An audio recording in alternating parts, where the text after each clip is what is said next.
Hello, everybody. This is Noah and John, and we are from UrbanDigs, and it is Friday. So you're going to get your weekly Manhattan market update. John, let's get right to it. It's a slow August month. We're about to go into the Labor Day holiday, and that's when everything starts to pick up. Let's take a look beforehand. Supply, 6,378 things. Show me that chart. Yeah, supply is still on vacation, down another 2.5%. And you're exactly right, Noah. This is the end of summer, so this is no surprise for low Yeah. supply. Yeah, it's going to be like this for a few more weeks until it picks up, and we'll keep an eye on it by then. In the meantime, let's shift over to Manhattan. Demand, Johnny, pending sales, 3,409 things. Show me that chart. Yeah, that's down about 3.5% or so, and we're kind of approaching some new lows here on pending sales. And that's simply because we're not adding stuff into the front of the pipe as fast as we used to be. It's getting taken out fast and it's getting added in. That's Yeah. probably not going to change until end of October, maybe even November, Noah. Yeah, I kind of agree with that. It's not going to change until the end of the year. Even if deal volume starts to come up, Johnny, I think it's going to be a lag until that really hits. It's a very good point. Let's go over the weeklies, Johnny, see if there's any clues over there. I'm looking at supply, 143 things. That's not much. Show me that chart. Yeah, it's down 7%. And this is, you're looking at this is the sort of the low of the year. This is just as low as like a January 1st. So really everybody who's thinking about listing property right now is actually spreading a blanket on the beach right now. That's what their plan is.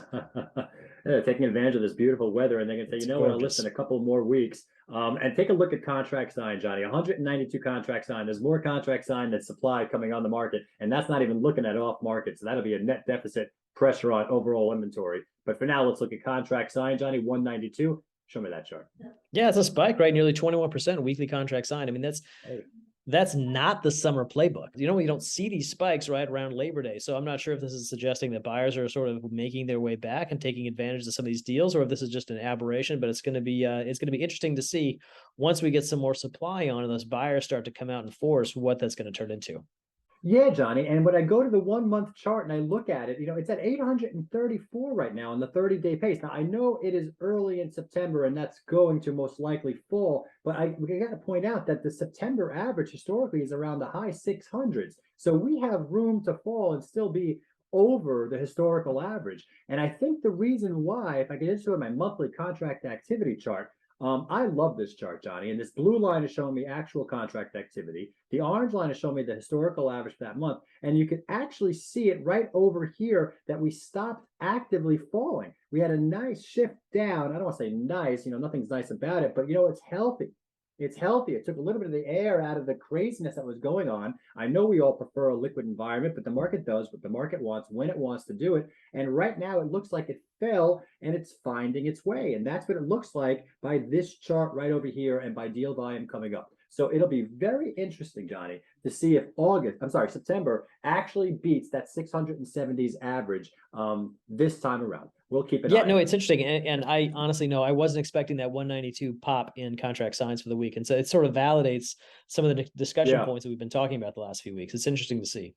Yeah, exactly. I wonder if brokers are starting to feel the bid come back just a little bit. And let's shift to the rental market because I think the rental market has a role to play in this whole thing. And in my opinion, it's muting the depth of the sell-off that we're seeing right over here as this macro interest rate shift is going on in all housing markets. And this, Johnny, is a great look at the rental market potentially cooling off. Johnny, tell me what you got whipped up over here. Well, I mean, we're basically just looking at the blue lines, the new inventory. The red bars are the existing inventory, the total volume of inventory, and then we got the yellow line. That's the median price. So what I'm interested in looking at, Noah, is you see the new listings are coming out. They're slightly down, which is what you'd expect heading into fall, right? That peak summer's over.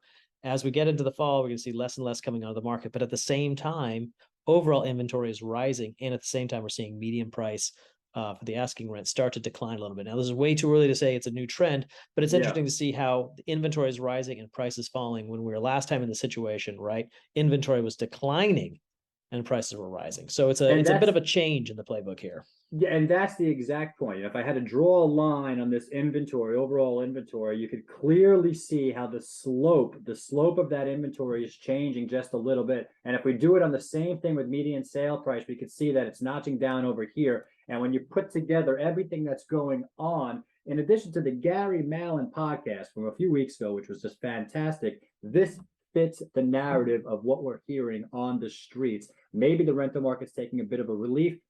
how far does it go? That's the question. Is this another like multi-month wave down, or is just a little gully, for lack of a better word, that's just going to pick back up after the school season starts, Johnny?